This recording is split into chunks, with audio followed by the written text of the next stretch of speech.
नमस्कार दोस्तों, स्वागत है आपका प्रयास क्लासिक में।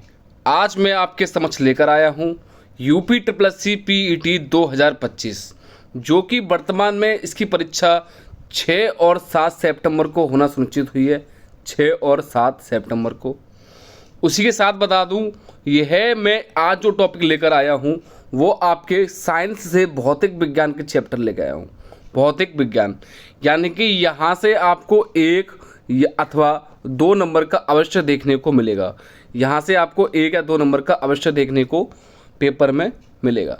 साथ ही बता दूं कि इस भौतिक विज्ञान के संदर्भ में मैं आपके जो टॉपिक लेके आया हूँ, पहला है मात्रक और एवं मापन, सेकंड बल एवं गति के नियम, फिर है कार्य, ऊर्जा और शक्ति, फिर उसके साथ ही गुरुत्वाकर्षण, ठोस पदार्थों के गुण, ऊष्मा, तरंगें और लास्ट विद्युत और चुंबकत्व। यह आपके लगभग कुछ टॉपिक लेकर आया हूँ।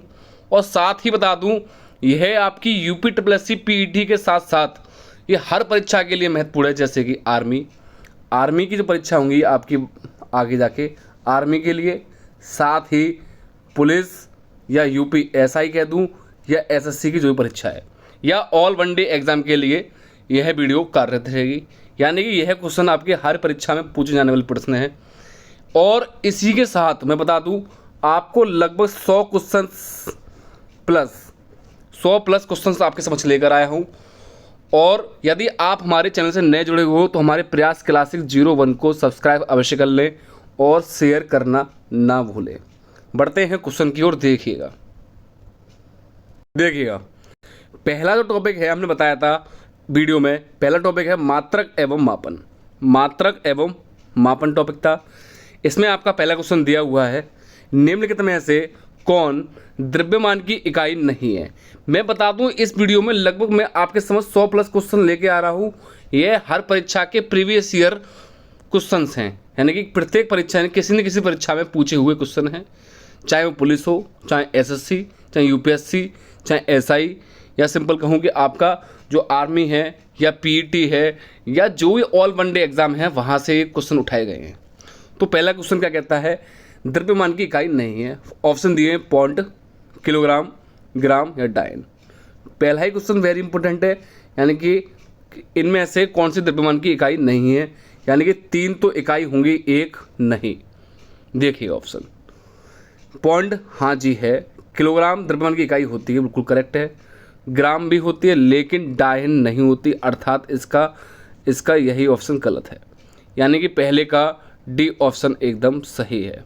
डी ऑप्शन एकदम सही है। अगला क्वेश्चन देखो, ये क्वेश्चन आपको हर परीक्षा में देखने को मिलते हैं कि बल का मात्रक क्या है, जो भी है। तो ये क्वेश्चन आप अपने नोटबुक में जरूर नोट कर लें। क्या कहता है, बल का मात्रक होता है, पहला है किलोग्राम मीटर प्रति सेकंड स्क्वायर, फिर न्यूटन प्रति मीटर, फिर किलोग्राम प्रति मीटर, या इनमें से कोई नहीं।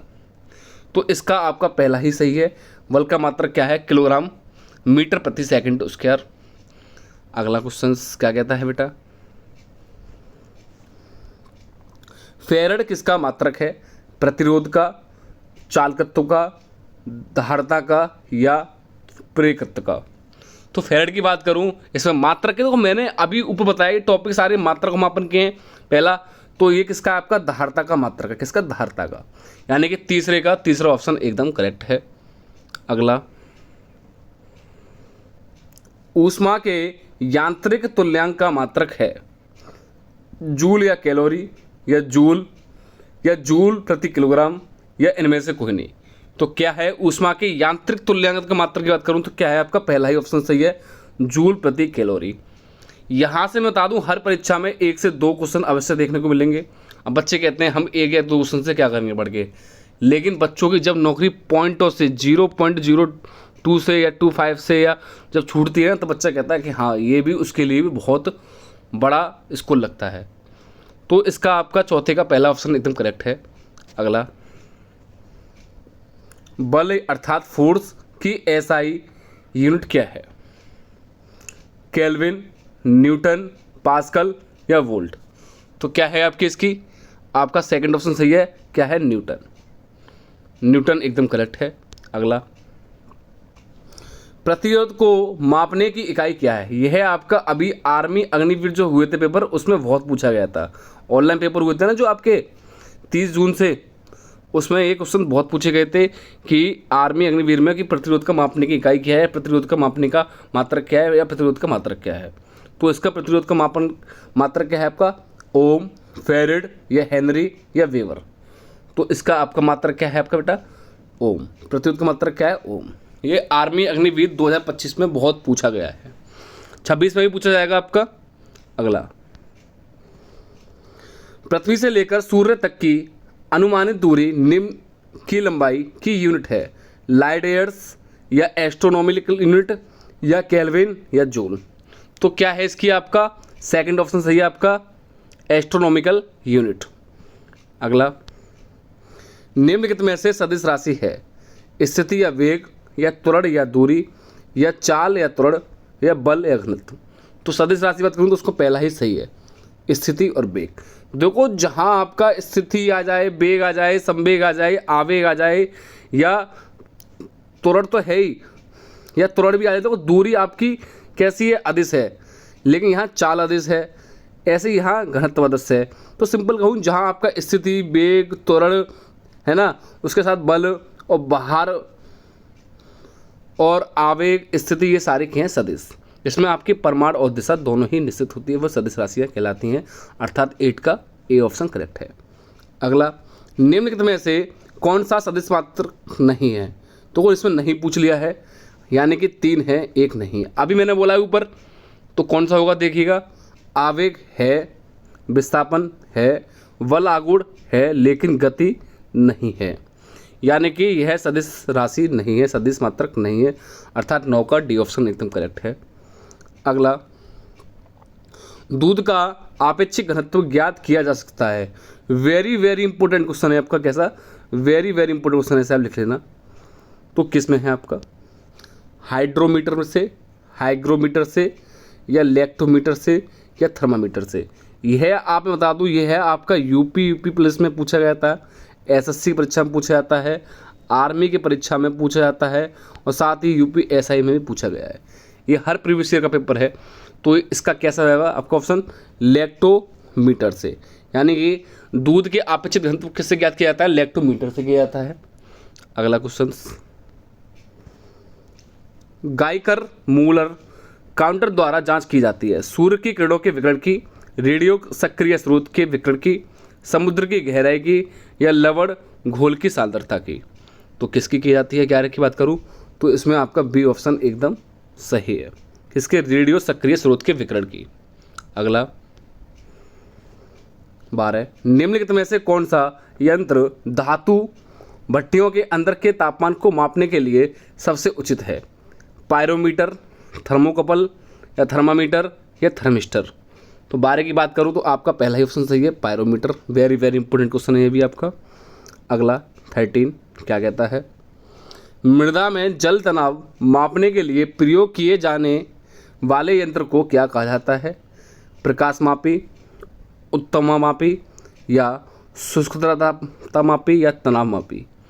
तो 13 की बात करूं तो कौन सा है आपका? उत्ताप मापी। ठीक है। अगला, वायुमंडलीय दबाव को मापने के लिए किस उपकरण का प्रयोग किया जाता है? किस उपकरण का किया जाता है इसमें आपका? थर्मामीटर का। वायुमंडलीय दबाव को मापने के लिए किसका उपयोग किया जाता है? एक मिनट, वायुमंडलीय तो 14 है ना, तो इसका थर्मामीटर नहीं होगा। वायुमंडल की बात करूँ तो उसमें एक तरह का बैरोमीटर भी हो सकता है। कौन सा? बैरोमीटर। वायुमंडल दबाव मापने के लिए किस उपकरण का प्रयोग किया जाता है आपका? बी का। अगला, फाउंटेन पेन का आविष्कार किसने किया था? वर्ड्स आइस ने या लुइस ई वाटरमैन ने या डॉक्टर लीडो फॉरेस्ट ने या ऑक्सफोर्ड ने। किसने किया था आपका? इसका बी ऑप्शन सही है, लुइस वाटरमैन ने किया था। अगला, वेरी वेरी इंपॉर्टेंट क्वेश्चन है आपका ये। स्टेनलेस स्टील का आविष्कार किसने किया था? तो ये किसने किया था आपका? विलियम होवार्ड लेवेंस ने, जोसेफ अस्थिपन ने या हैरी ब्रियलिन ने या जेम्स डाइसन ने। तो 16 की बात करूं, इसमें आपका किस व्यक्ति ने किया था? आपका इसका सी ऑप्शन एकदम करेक्ट है। हैरी विरियर रली ने आपका स्टेनल स्टील का आविष्कार किया था। इस क्वेश्चन को आप अपने नोटबुक पर लिख लें, वेरी वेरी इंपॉर्टेंट क्वेश्चन है आपका। अगला क्वेश्चन क्या कहता है आपका? अल्फ्रेड नोबेल पुरस्कार की स्थापना करने वाले अल्फ्रेड नोबेल ने किस चीज़ का आविष्कार किया था? वेरी इंपॉर्टेंट क्वेश्चन है, भी बहुत ही महत्वपूर्ण है। किसका किया था? आपका 17 की बात करूं तो आपका डायनामाइट का किया था। डायनामाइट सही है। अगला APGAR स्केल क्या है? पर्वतों की ऊंचाई मापने का स्केल, समय मापने का स्केल, एक नवजात शिशु की भौतिक स्थिति निश्चित करने का स्केल, या लंबी आयु निश्चित करने का स्केल। तो यह क्या है आपका? सी ऑप्शन एकदम सही है। एक नवजात शिशु की भौतिकी स्थिति निश्चित करने का स्केल है। तो मैंने ऊपर टॉपिक में बताया था, ये आपके मापन और मात्रक थे। यह उसका लास्ट क्वेश्चन है। पिस्तौल यानी कि रिवॉल्वर का आविष्कार किसने किया था? इंपॉर्टेंट है हालांकि ये भी। विलियम हंट ने, या रॉबर्ट एच गोडार्ड ने, या हेनरी ओगले ने, या सैमुअल कोल्ट ने? किस व्यक्ति ने किया था इसका? सी ऑप्शन, डी ऑप्शन सही है, सैमुअल कोल्ट ने। अगला देखिए, यहाँ अब आपके वो नेक्स्ट टॉपिक शुरू होता है, गति के नियम एवं बल। नेक्स्ट टॉपिक यानी कि जो फर्स्ट टॉपिक था वो कंप्लीट हो चुका है, जिससे आपके लगभग दो ज़्यादा क्वेश्चन नहीं आ रहा। हालांकि एक टॉपिक के 100-200 क्वेश्चन हो सकते हैं, लेकिन मैं आपके समझ 10 ही गा रहा हूँ ताकि सारे क्वेश्चंस को लेकर आया हूँ। यह आपका पार्ट 1 मान लो, ये पार्ट 1 है, सेकंड जरूर लेकर आऊँगा। तो गति के नियम एवं बल है नेक्स्ट टॉपिक। इसमें देखिए क्या कहता है। 20 क्वेश्चन है। एक समान वेग से चल रही गाड़ी में से एक व्यक्ति प्लेटफॉर्म पर एक गेंद गिराता है। प्लेटफॉर्म पर खड़े एक प्रेक्षक द्वारा देखी जाने वाली गेंद का पथ कैसा होगा? पहला ऋजु रेखा, या वृत्त, या परवलय, या इनमें से कोई नहीं। तो इसकी बात करूं 20 की, तो इसका कौन सा होगा? परवलय एकदम सही है। अगला 21, जब किसी वस्तु की गति त्वरित होती है तो उसकी चाल में सदैव वृद्धि होती है। यानी सही बताना है इसमें, जी नहीं। उसके वेग में सदैव वृद्धि होती है? नहीं होती। वह सदैव पृथ्वी की ओर गिरती है? यह भी नहीं। उस पर सदैव कोई बल कार्य करता है? जी हाँ। 21 का डी ऑप्शन एकदम करेक्ट है। अगला, यह क्वेश्चन तो आपने सुना ही होगा। न्यूटन का प्रथम गति नियम संकल्पना देता है। वेरी वेरी इंपॉर्टेंट क्वेश्चन है आपका। कैसा? वेरी, बहुत ही महत्वपूर्ण है। ऊर्जा की, कार्य की, संवेग की, या जड़त्व की? यानी कि न्यूटन के आपके 3 नियम थे, जिसमें आपका न्यूटन का प्रथम नियम या गति का संकल्पक किसको देता है? ऊर्जा को, कार्य को, संवेग को, या जड़त्व को? तो 22 की बात करूँ तो किसको देता है आपको? जड़त्व को। यानी कि जड़त्व का नियम गति का प्रथम नियम कहलाता है। ठीक है, अर्थात इसका डी ऑप्शन सही है। अगला 23, तो गैलीलियो का नियम भी आपका गति का प्रथम नियम कहलाता है। तो वो नेक्स्ट क्वेश्चन भी इसमें पूछा है। गैलीलियो के गिरते शरीर के नियम को और किस नाम से जाना जाता है? गति के नियम से, न्यूटन का प्रथम नियम, या न्यूटन का द्वितीय नियम, या न्यूटन का तृतीय नियम? तो न्यूटन का प्रथम नियम जाना जाता है। न्यूटन नियम को प्रथम नियम से किस नाम से जाना जाता है? एक गति का प्रथम नियम, या न्यूटन का प्रथम नियम, या जड़त्व का नियम, या गैलीलियो का नियम? इसको 3 नामों से, 4 नामों से पुकारा जाता है। अगला, रॉकेट किस सिद्धांत पर कार्य करता है? यानी कि गति के तीसरे नियम से, या दूसरे से, या पहले से? न्यूटन के तृतीय नियम से ही रॉकेट इस पर कार्य करता है। यानी कि सपोज डेट कोई रॉकेट जब अपनी स्पीड से आगे जा रहा है, उतनी ही विपरीत परिस्थिति में उसका जो वेग है वो पीछे फेंकता जा रहा है, यानी है ना। तो 24 की बात करूं तो आपका ए ऑप्शन एकदम करेक्ट है। अगला, यानी कि जितना वेग आगे से, यानी जितनी स्पीड से आगे जा रहा है तो थोड़ा सा पीछे धक्का भी लगता है, उसी को कहते हैं गति का तृतीय नियम। नेक्स्ट, गोली छोड़ने के बाद राइफल पीछे की ओर प्रतिक्षेपित होती है, इसका कारण? देखो ये अभी बताया मैंने, तो कौन सा हो जाएगा? न्यूटन के गति के तृतीय नियम।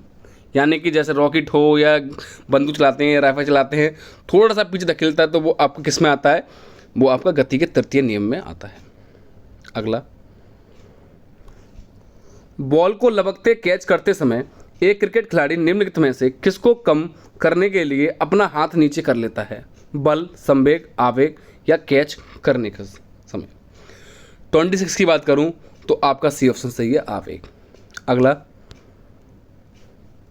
ब्रेक लगाने पर एक कार प्रमुख रूप से स्पेस बल के कारण रुक जाती है, गुरुत्वाकर्षण के, यानी किस कारण से रुकती है? अरे गुरुत्वाकर्षण से कैसे रुकेगी गाड़ी आपकी? या केंद्राभिमुखी से नहीं, घर्षण से नहीं, या केंद्रा पर पसा। ब्रेक लगाने पर एक कार मुख्य रूप से बल के कारण रुक जाती है, तो ये आपका डी ऑप्शन सही है। हालांकि घर्षण भी हो सकता है, लेकिन माना आपका डी ही गया था। तो 27 की बात करूं, एक मिनट, 27 है ना, तो 27 का तो आपका घर्षण ही हो जाएगा। तो आपका घर्षण के कारण यानी फ्रिक्शन के कारण रुकेगी, ना ही केंद्राकर्षण। यह भी गलत है। तो 27 का आपका सी ऑप्शन एकदम करेक्ट है, फ्रिक्शन के। नेक्स्ट आपका टॉपिक है कार्य शक्ति एवं ऊर्जा। इसमें देखिएगा, एक मनुष्य एक दीवार को धकेलता है तथा इसके विपरीत इसको विस्थापित नहीं कर पाता है, तो वह है क्या है? ऋणात्मक कार्य करता है? जी नहीं। धनात्मक कार्य करता है परंतु अधिकतम नहीं, नहीं। कोई कार्य नहीं करता या अधिकतम कार्य करता है, तो वह है कोई कार्य नहीं करता। यानी कि आप एक चीज़ मान लो कि आपकी ये दीवार है और यहाँ से ये व्यक्ति इसको धकेल रहा है, तो दीवार अपने ही स्थान पर है, उसका एक स्थान से दूसरे स्थान पर जाना नहीं हुआ है धकेलने के कारण, तो उसमें कोई परिवर्तन नहीं होता। तो इसलिए हम कह सकते हैं वह कोई कार्य नहीं कर रहा, उसमें कोई डिस्प्लेसमेंट नहीं है। अगला, वेरी वेरी इंपॉर्टेंट क्वेश्चन है वाला। यदि एक बल F को किसी पिंड पर लगाने से उस पिंड को v वेग प्राप्त होता है, तो पिंड की शक्ति होगी F/b या F(v²) या Fv या F/b²। तो क्या होगी इसकी? 29 की बात करूं तो आपका सी ऑप्शन एकदम सही है, Fv। अगला, एक मशीन 500 जूल कार्य 10 में से करती है, तो मशीन की शक्ति है, क्या होगी इसकी मशीन की शक्ति? तो आपका 50 वाट होगी। तो डिवाइड कर लेना जो भी अभी बताया था आपका, तो 10 से 50 वाट हो जाएगी। अगला, मानव 31 क्वेश्चन है, मानव की विहत ऊर्जा का सबसे पुराना स्रोत है पवन ऊर्जा, सौर ऊर्जा, ज्वार ऊर्जा या भूतापी ऊर्जा। तो कौन सा आपका? सौर ऊर्जा। अगला, घड़ी के स्प्रिंग में भंडारित ऊर्जा है, वेरी इंपॉर्टेंट है, कौन सी है? गतिज ऊर्जा, स्थितिज ऊर्जा, ऊष्मीय ऊर्जा या रासायनिक ऊर्जा। तो 32 की बात करूँ तो आपको कौन सी है? स्थितिज ऊर्जा। अगला, कोयले से वाणिज्यिक रूप से पैदा होने वाली ऊर्जा को कहते हैं प्रकाश ऊर्जा, गतिज ऊर्जा, ताप ऊर्जा या स्थित ऊर्जा। 33 की बात करूं तो आपका सी ऑप्शन सही है, ताप ऊर्जा। अगला, जल विद्युत संयंत्र क्या परिवर्तित करता है? गतिज ऊर्जा से विद्युत ऊर्जा से, यांत्रिक ऊर्जा से विद्युत ऊर्जा में, रासायनिक ऊर्जा से विद्युत ऊर्जा में या वायु ऊर्जा से विद्युतीय ऊर्जा में। 34 की बात करूं तो आपका ए ऑप्शन सही है, ये किस में करता है? गतिज ऊर्जा से विद्युत ऊर्जा में। अगला, निम्नलिखित में से कौन सा उपकरण रासायनिक ऊर्जा को विद्युत ऊर्जा में परिवर्तित करता है? वेरी इंपॉर्टेंट है, यानी कि रासायनिक से विद्युत ऊर्जा में कौन कन्वर्ट करता है? ट्रांसफार्मर, बैटरी, इलेक्ट्रॉनिक जनरेटर या पहिया। 35 का बात करूं तो आपको कौन सा? बैटरी। बैटरी ऑप्शन एकदम करेक्ट है। अगला, अब आपका जो टॉपिक है वो अब आएगा आपका गुरुत्वाकर्षण से। किससे संबंधित है वो? आपका गुरुत्वाकर्षण से कुछ टॉपिक हैं आपके। गुरुत्वाकर्षण नियम की परिभाषा किसने दी थी? न्यूटन ने, आर्किमिडीज ने, गैलीलियो ने या फैराडे ने। तो किसने दी थी? आपके न्यूटन ने दी थी, अर्थात ए ऑप्शन करेक्ट है। अगला, समुद्र में अधिकांशतः ज्वार भाटा किस कारण आता है? पृथ्वी के वायुमंडलीय प्रभाव के कारण, फिर है पृथ्वी पर शुक्र के गुरुत्वाकर्षण प्रभाव के कारण। समझ रहे हो? नेक्स्ट, यह भी गलत है और यह भी गलत है। पृथ्वी पर सूर्य के गुरुत्वाकर्षण प्रभाव के कारण, जी नहीं। अगला, पृथ्वी पर चंद्रमा के गुरुत्वाकर्षण के कारण प्रभाव के कारण, जी हाँ। फोर्थ ऑप्शन एकदम सही है 37 का, फोर्थ ऑप्शन, यानी कि पृथ्वी पर चंद्रमा के गुरुत्वाकर्षण प्रभाव के कारण समुद्र में अधिकांशतः ज्वार भाटा आता है। अगला क्वेश्चन क्या कहता है? किस उपग्रह में किसी अंतरिक्ष यात्री द्वारा गिराई गई चम्मच फर्श पर गिर जाएगी? पूछा है, यानी कि गिर जाएगी, जी नहीं। अचल रहेगी, नहीं। उपग्रह की गति का अनुसरण करती रहेगी, जी हाँ। 38 का सी ऑप्शन सही है, यानी कि किसी भी उपग्रह पर अंतरिक्ष यात्री द्वारा गिराई गई चम्मच क्या आएगी, उपग्रह की गति का अनुसरण करती रहेगी, ना ही गिर जाएगी और ना ही अचल रहेगी और ना ही स्पर्श की दिशा में चली जाएगी। अगला 39, निम्नलिखित में से किस स्थान पर गुरुत्वाकर्षण बल सबसे अधिक है, भूमध्य रेखा पर, कर्क रेखा पर, मकर रेखा पर या ध्रुव रेखा पर।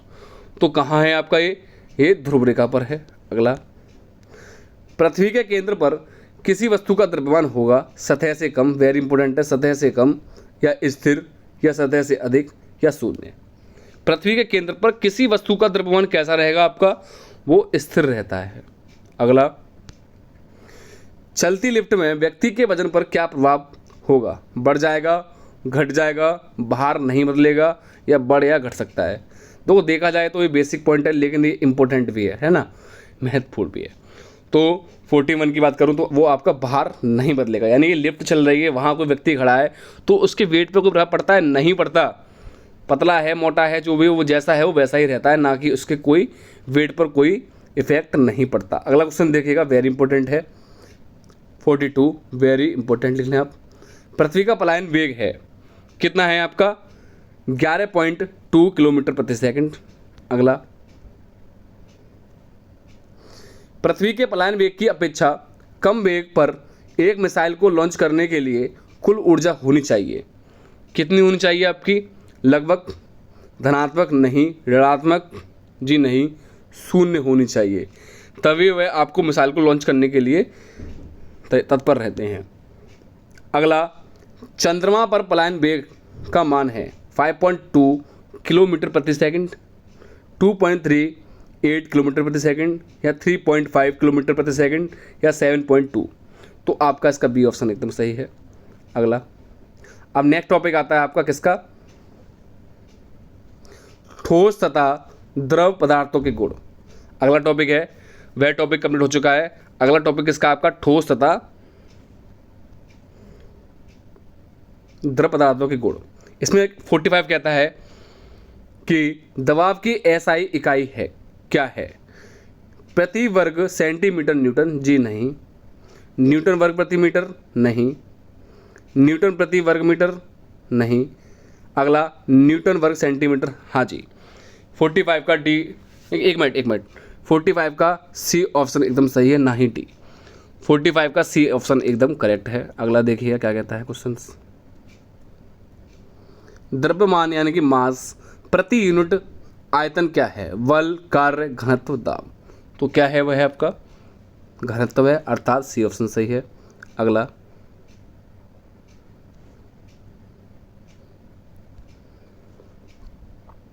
जल का घनत्व मिट्टी के तेल के घनत्व का अपेक्षा अधिक होता है यदि दोनों को मिश्रित कर दिया जाए तो। इसने पूछा है तो आगे कंडीशन क्या होगी, तो क्या होगा, मिट्टी के तेल पर जल प्लावित होता है यानी तैरता है, जी नहीं। जल पर मिट्टी का तेल प्लावित होता है, जी हाँ।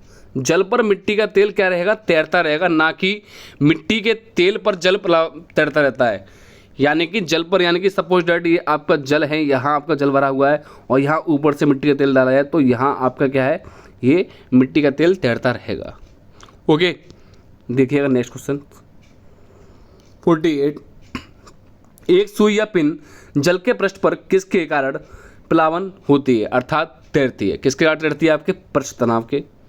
अगला, वर्षा की बूंद का आकार गोलाकार किस कारण होता है, श्यानता, पृष्ठ तनाव या प्रत्यस्तता या गुरुत्व। किसके कारण रहता है आपका, पृष्ठ तनाव के, अर्थात बी ऑप्शन सही है।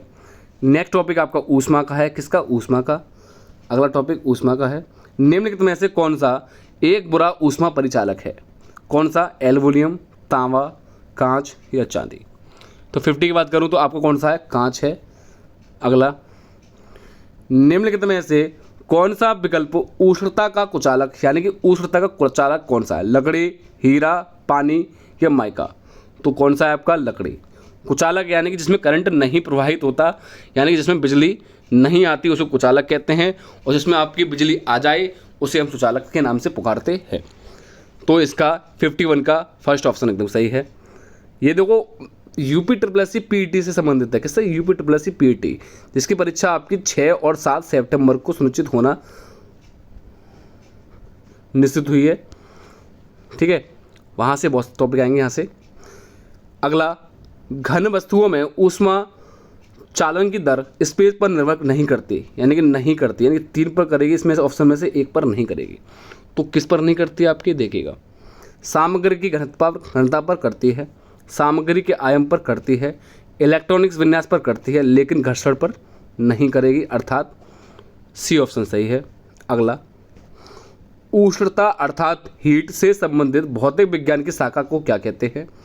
क्या कहते हैं आपके इसको? सी ऑप्शन सही है, थर्मोडायनेमिक्स। अगला, गर्मी सीधे स्पेस से संदर्भित नहीं होती। किससे संबंधित नहीं होती आपकी ये गर्मी? आपकी थर्मल ऊर्जा के मापन से संबंधित नहीं होती, लेकिन अणुओं की गति विद्युत चुंबकीय तरंगों के माध्यम से स्थानांतरित होती है, अर्थात इसका फर्स्ट ऑप्शन एकदम करेक्ट है। अगला, 55 ... हीट एक्सचेंजर प्रवाह का एक प्रकार नहीं है। पहला ऑप्शन क्या कहता है आपका? प्रति प्रवाह जी है, काउंटर प्रवाह है, समांतर प्रवाह भी है, लेकिन क्रमिक प्रवाह नहीं है, अर्थात इसका डी ऑप्शन एकदम करेक्ट है। डी ऑप्शन इसका एकदम करेक्ट है। नेक्स्ट देखिएगा क्या कहता है आपका ऑप्शन 56, वायुमंडल में प्राय गर्मी कहाँ से आती है? वेरी वेरी इंपॉर्टेंट क्वेश्चन है, गर्मी कहाँ से आती है, इसमें यह क्वेश्चन पूछा है 56 का। तो कहाँ से आती है? सूर्य ताप से आती है, ना ही विकिरण, ना ही चालन से, और ना ही संबंध से। अगला, थर्मामीटरों में आमतौर पर पारे का प्रयोग किया जाता है क्योंकि इसमें उचित अधिक तरलता होती है, उच्च संघनता होती है, उच्च चालकता या उच्च विशिष्ट ऊष्मा होती है। 57 की बात करूं तो आपका सी ऑप्शन सही है, उच्च चालकता होती है। अगला, पारंपरिक थर्मामीटर में किस तत्व जो प्राकृतिक रूप से अत्यंत जहरीला होता है का प्रयोग किया जाता है? कार्बन में, मरकरी, आर्सेनिक या कैडमियम? तो इसका कौन सा सही हो जाएगा? 58 का बी ऑप्शन सही है, मरकरी। अगला, वह तापमान क्या है जिसका पाठ्यांक फ़ारेनहाइट और सेल्सियस दोनों पैमाने पर समान होता है? वेरी वेरी इंपॉर्टेंट है, यानी कि वह टेम्परेचर पूछा है जिसका पाठ्यांक यानी कि फ़ारेनहाइट और सेल्सियस दोनों पर पैमाने पर समान रहता है। तो 59 की बात करूं तो आपका माइनस के 40 डिग्री सेल्सियस एकदम करेक्ट है। अगला, यह क्वेश्चन आपका हालांकि बेसिक है लेकिन यह भी महत्वपूर्ण है, वेरी इंपॉर्टेंट है।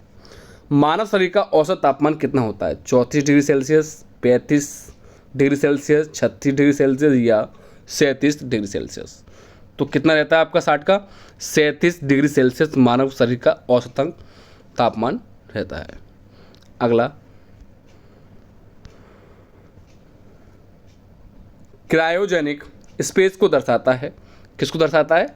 आपका एक कम तापमान को दर्शाता है। अगला, निम्न में से किस में संबंध होता है? किस में होता है आपका? केवल द्रव और गैसों में। अगला, ये भौतिक विज्ञान चल रहा है आपका टॉपिक 63, निम्नलिखित में से किस प्रक्रिया में अणुओं की वास्तविक गति के माध्यम से उच्च तापमान से निम्नतर तापमान को ऊष्मा का संचरण होता है? किस में होता है आपका? चालन में, संवहन में, विकिरण में या चालन और संवहन दोनों में? तो किस में होता है आपका? संवहन। 63 का आपका बी ऑप्शन करेक्ट है। अगला, 64, ऊर्जा सूर्य से पृथ्वी की ओर किस प्रकार यात्रा करती है? चालन द्वारा, संवहन, विकिरण या नियमन? वेरी वेरी इंपॉर्टेंट क्वेश्चन है आपका, वेरी वेरी इंपॉर्टेंट। तो 64 की बात करूं तो आपका सी ऑप्शन सही है, विकिरण में। कमेंट करके बताना कि यदि सूर्य आपका जो है वो दीप्त है या अदीप्त है। सूर्य किस प्रकार का है आपका? सूर्य जो ग्रह है वो दीप्त है या अदीप्त है? अगला 65, वह पिंड जो ऊष्मा का अच्छा अवशोषक होता है निम्नलिखित में से कौन सा गुण वाला भी होता है? तो कौन सा होता है 65 का? अच्छा विकिरक, अर्थात सी ऑप्शन सही है। अगला, अब नेक्स्ट टॉपिक आपका किसका आ गया? तरंगों का, या तरंगे आ गई हैं। 66 में आपकी तरंगें आ चुकी हैं। ध्वनि का तारतम्य किस पर निर्भर करता है? आवर्ती पर, वेरी वेरी इंपॉर्टेंट क्वेश्चन है आपका, वेरी वेरी इंपॉर्टेंट लगा लेना, या तीव्रता पर, या वेग पर, या आयाम पर। यानी कि ध्वनि का जो तात्व है वो निर्भर किस पर करता है, आपका आवर्ती पर, अर्थात ए ऑप्शन इसका सही है। और ये किस में मापी जाती है ध्वनि, आपकी डेसिबल में मापी जाती है। तो देखिएगा नेक्स्ट, डेसिबल क्या है, एक संगीत वाग, शोर और की तरंग दैर्घ्य, संगीत का एक स्वर या ध्वनि स्तर की माप। अभी बताया मैंने जस्ट ऊपर, तो ये क्या है आपका ध्वनि स्तर की माप। और जो हम लोग यानी मनुष्य जो सुन सकता है वो 20 हर्ट्ज से लेकर 20,000 हर्ट्ज तक की ध्वनि को सुन सकता है, ठीक है, इसी के बीच में आवर्ती वाले को। देखिए नेक्स्ट क्वेश्चन क्या कहता है आपका, 20 हर्ट्ज से 20,000 हर्ट्ज की आवर्ती वाली ध्वनि को क्या कहते हैं, श्रव्य ध्वनियाँ, पराश्रव्य, श्रविक या अवश्रविक, या मेगासोनिक्स। तो कौन सी कहती है 68 की बात करूं तो आपका ए ऑप्शन सही है, श्रमिक ध्वनियाँ। यानी कि जिसको हम सुन सकते हैं वो आपकी 20 हर्ट्ज से लेकर 20,000 हर्ट्ज तक होती हैं। जो 20 हर्ट्ज से कम होती हैं वो आपकी अपश्रव्य होती हैं, और जो 20,000 हर्ट्ज से अधिक होती हैं वो पराश्रव्य होती है। कमेंट करके बताना, जो आपके कुत्ता होता है, ठीक है, या चमगादड़ होती है, चमगादड़ होती है, या सिंपल कहूँ डॉल्फिन, यह किस प्रकार यानी कितने हर्ट्ज तक की ध्वनि को सुन सकते हैं, ठीक है, कितने हर्ट्ज तक की, यानी कि पराश्रव्य है श्रव्य है, ठीक है।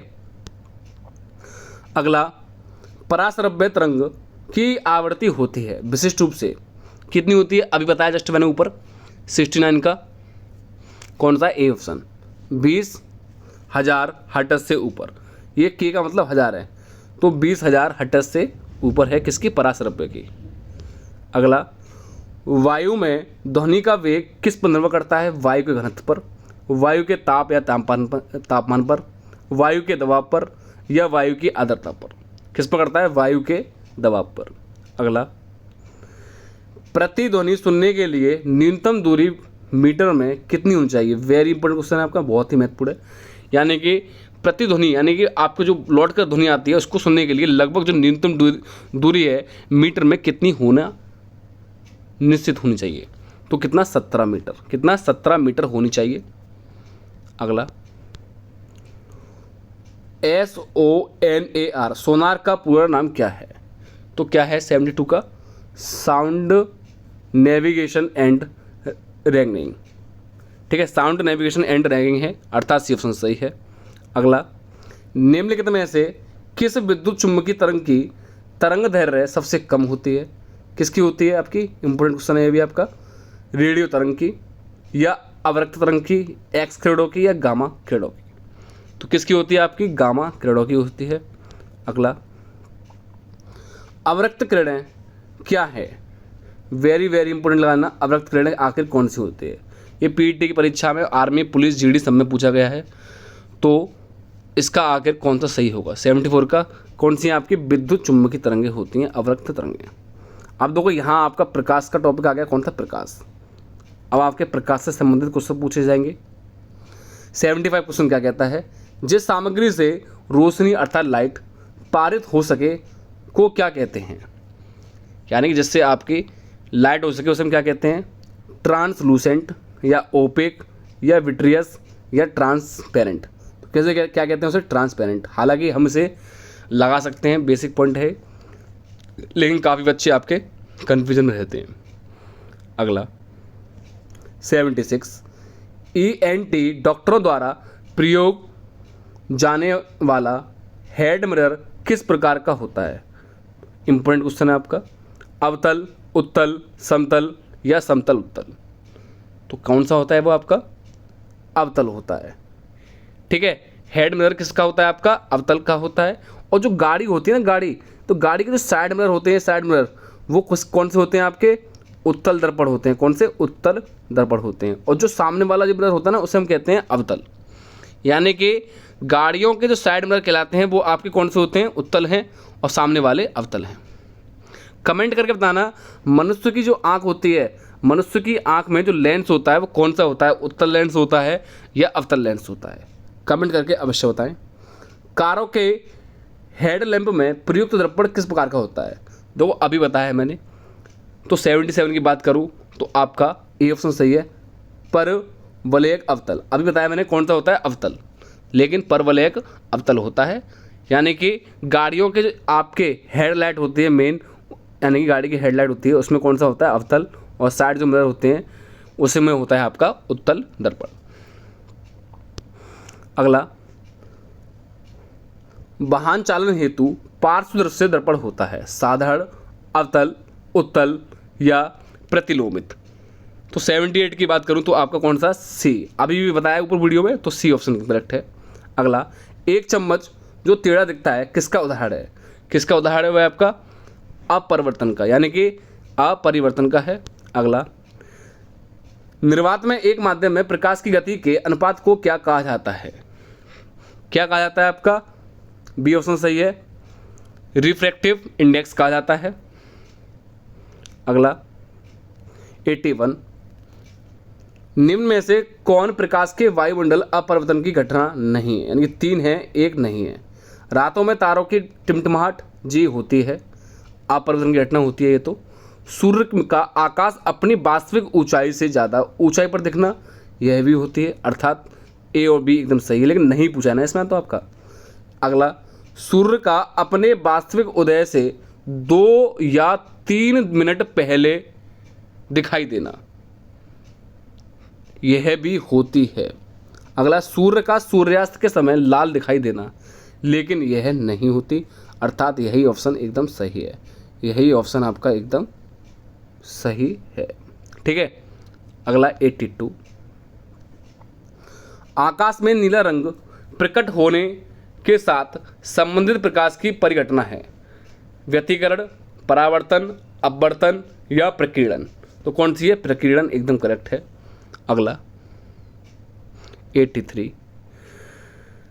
क्या कहता है 83 आपका, मरीचिका का कारण है तब तो भूमि द्वारा परावर्तन, वायु की परतों द्वारा पूर्ण आंतरिक परावर्तन, प्रकाश का व्यतिकरण या प्रकाश का परिवर्तन। तो बी ऑप्शन सही है इसका। अगला, एक प्रकाश किरण प्रकाशीय तंतु में चलती है, किस प्रकार चलती है, आपकी पूर्ण आंतरिक परिवर्तन के कारण, बी ऑप्शन इसका एकदम करेक्ट है। अगला, जल में से पैदा होने वाले बुलबुले में जो चमक होती है वह किस प्रकार प्रक्रिया के कारण है, वेरी इंपॉर्टेंट है, किसके कारण है, प्रकाश के संपूर्ण आंतरिक परावर्तन के कारण होती है, अर्थात सी ऑप्शन सही है। अगला, प्रकाशिक अर्थात ऑप्टिकल फाइबर में सिग्नल कैसे प्रेषित होते हैं, कैसे होते हैं आपके 86 की बात करूं तो आपका सीधे पथ में नहीं, घुमावदार पथ में नहीं, संपूर्ण आंतरिक परिवर्तन के कारण या अपवर्तन के कारण। तो इसका सी ऑप्शन सही है, 86 का सी ऑप्शन एकदम करेक्ट है। अगला, एक श्याम पट पर रंग में काला क्यों दिखाई देता है, वेरी वेरी इंपोर्टेंट क्वेश्चन है, बताइए क्या होगा इसका।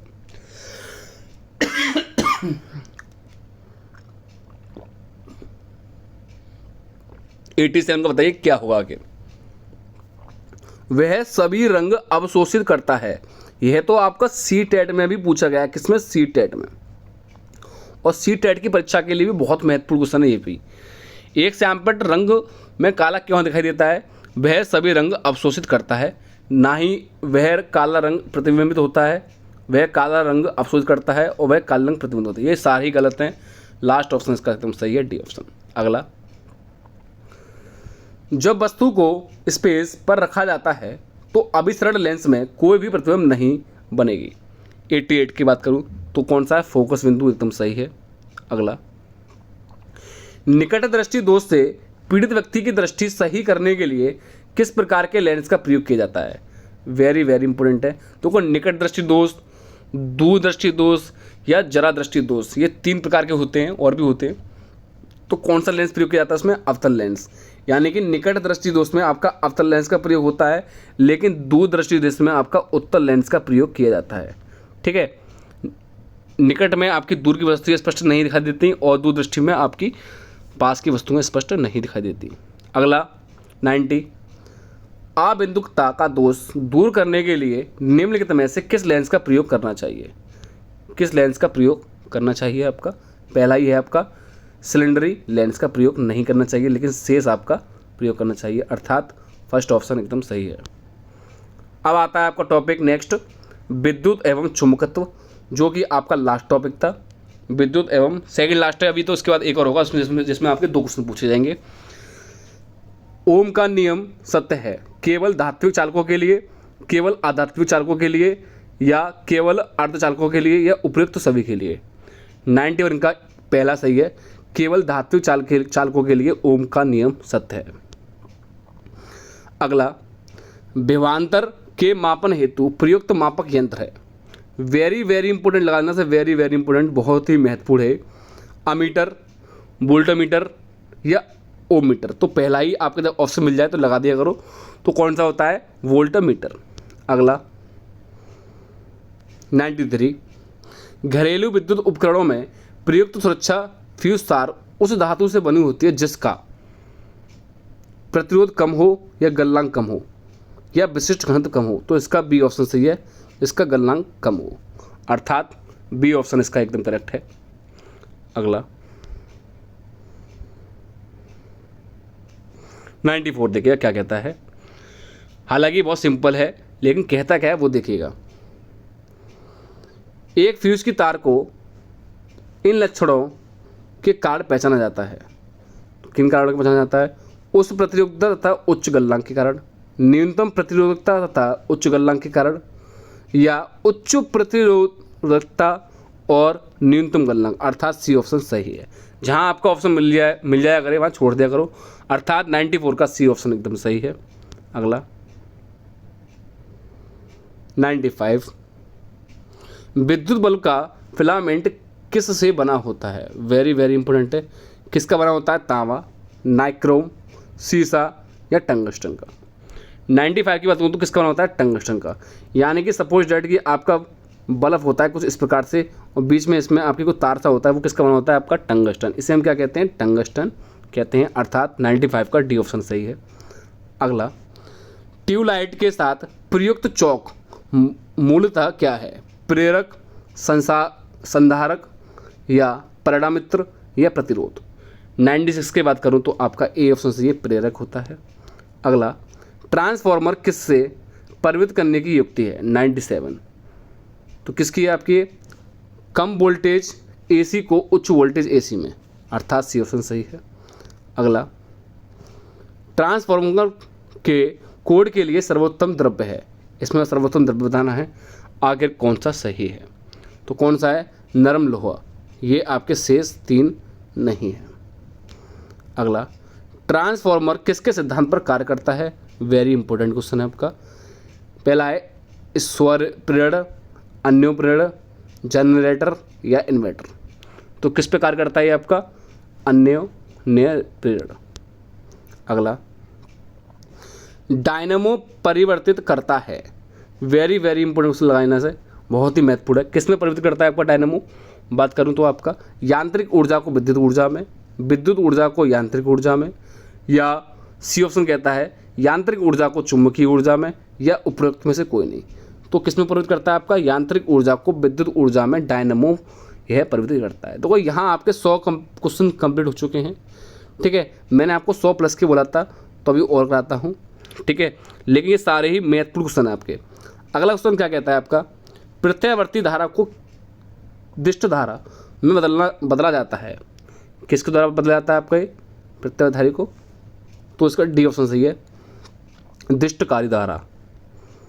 अगला, निम्नलिखित में से वह धातु कौन सी है जिसका प्रयोग विद्युत चुम्बक के रूप में नहीं किया जाता? यानी कि 3 में किया जाता है लेकिन 1 में नहीं किया जाता। लोहा, तांबा, निकेल या कोबाल्ट। तो किस में नहीं किया जाता आपका? तांबा में नहीं किया जाता, यानी कि विद्युत चुम्बक के रूप में इसका प्रयोग नहीं किया जाता। अगला 103 क्वेश्चन क्या कहता है आपका? देखिएगा 103 क्वेश्चन क्या कहता है। आधुनिक शक्तिशाली चुम्बक किस से बनती है? लोहो यौगिकों से? नहीं। लोहो चुंबकीय पदार्थों से? जी नहीं। एल्युमिनियम, कोबाल्ट व निकेल की मिश्र धातुओं से? देखते हैं, हालांकि यह भी गलत है। अगला ऑप्शन कहता है आपका लोहा, आधुनिक की बात करा है, लोहा, कोबाल्ट, निकेल की मिश्र धातुओं से, अर्थात सी ऑप्शन सही है। सो डी ऑप्शन एकदम सही है। लोहा, कोबाल्ट व निकिल की मिश्र धातुओं से आपकी आधुनिक चुंबकीय बनी होती है। अगला, टेस्ला चुंबकीय स्पेस की इकाई है। इंपॉर्टेंट क्वेश्चन है आपका ये। किसकी इकाई है आपकी? क्षेत्र की, अर्थात सी ए ऑप्शन एकदम करेक्ट है। अगला, एक क्रेडिट कार्ड को स्वैप करना किस सिद्धांत पर आधारित है? तो किस पर आधारित है? हालांकि ये बहुत नॉर्मल क्वेश्चन है। इलेक्ट्रोमैग्नेटिक इंडक्शन के द्वारा, अर्थात ए ऑप्शन सही है। अब नेक्स्ट और लास्ट टॉपिक है आपका नाभिकीय भौतिकी। इसमें देखिए क्या कहता है आपका, सूर्य और तारों से प्राप्त ऊर्जा एवं प्रकाश का स्रोत क्या है? क्या है ये आपका स्रोत? नाभिकीय विखंडन या नाभिकीय संलग्न या ताप या ऊर्जा? देखो, ऊर्जा नहीं है, ताप नहीं है, इसमें से आपके दो में से कंफ्यूज रहोगे तो हमेशा नाभिकीय संलग्न होता है, ना ही विखंडन, अर्थात 106 का बी ऑप्शन एकदम सही है। अगला, परमाणु बम आधारित है, किस पर आधारित है आपका? 107 का बात करूं तो मैं नाभिकीय विखंडन पर। नाभिकीय विखंडन परमाणु बम पर आधारित है, अर्थात ए ऑप्शन सही है। अगला, 108, तारे मुख्यतः किससे बने होते हैं? वेरी वेरी इंपॉर्टेंट, लगा लेना इस क्वेश्चन को आप लोग। तारे आखिरकार किससे बने होते हैं? ऑक्सीजन और हाइड्रोजन से, हाइड्रोजन और कार्बन से, हाइड्रोजन और हीलियम से, या ऑक्सीजन और हीलियम से? तो किससे बने होते हैं? हाइड्रोजन और हीलियम से तारे बने होते हैं। कमेंट करके बताना तारे में के साथ साथ किस में यह गैस पाई जाती है? सूर्य में, चंद्रमा में, पृथ्वी में, किस में और गैस पाई जाती है मुख्य रूप से? अगला, 109 क्वेश्चन, ये अर्धचालक इलेक्ट्रॉनिक एवं संचार प्रणाली है। इसमें देखिएगा क्या कहता है आपका क्वेश्चन अर्धचालक वाला। अर्धचालक उपर्युक्त विशुद्ध धाताओं को मिलाने को क्या कहते हैं? क्या कहते हैं आपका? डोपिंग कहते हैं, अर्थात ए ऑप्शन इसका सही है। अगला, 110, निम्न में से विषम पद है? माइक्रोवेव या को एक्सिलेव केबल या ऑप्टिकल फाइबर या ट्विस्टर फाइबर? तो 110 की बात करूं तो आपका इसका माइक्रोवेव एकदम सही है, यानी कि यह इन सबसे अलग है। लास्ट क्वेश्चन है इस वीडियो का, देखिएगा 111, सूक्ष्म तरंग संचार में किस आवृत्ति की तरंग प्रयुक्त की जाती है? क्या कहता है आपका ऑप्शन? 100 किलो हर्ट्ज से 300 किलो हर्ट्ज, 100 मेगा हर्ट्ज से 300 मेगा हर्ट्ज, या 100 गति हर्ट्ज से 300 किलो हर्ट्ज? 111 की बात करूं तो आपका सी ऑप्शन एकदम सही है, 100 गति हर्ट्ज से लेकर 300 किलो हर्ट्ज से। इंपॉर्टेंट क्वेश्चन है आपका। यहाँ आपकी वीडियो में लगभग मैंने आपको 100 प्लस क्वेश्चन की बोला था, यहाँ आपके 111 क्वेश्चन हो चुके हैं। यदि ये आपको वीडियो अच्छी लगी हो तो आप लोग लाइक अवश्य कर दीजिएगा। साथ में यदि आप हमारे चैनल से नए जुड़े हुए हो तो सब्सक्राइब करना ना भूलें, आप लोग सब्सक्राइब नहीं करते, और शेयर अवश्य कर दें और बेल आइकन दबाना ना भूलें। यदि आपको कुछ त्रुटि लग रही हो, इस वीडियो में कुछ गलती लग रही हो कि हाँ सर आपने ये गलत बताया, या फिर जो भी आपको कुछ शंका है, तो आप मुझे कमेंट करके अवश्य पूछ सकते हो। यानी कि आपको कुछ पूछना हो तो आप कमेंट करके अवश्य पूछ सकते हो, नहीं तो आप मेरे इस व्हाट्सएप नंबर पर मैसेज कर सकते हो, केवल 9058208429 पर, ठीक है। इस पर आप व्हाट्सएप मैसेज करके पूछ सकते हो। नेक्स्ट पार्ट ज़रूर लेकर आऊँगा मैं। मिलते हैं नेक्स्ट वीडियो में। धन्यवाद। जय हिंद, जय भारत।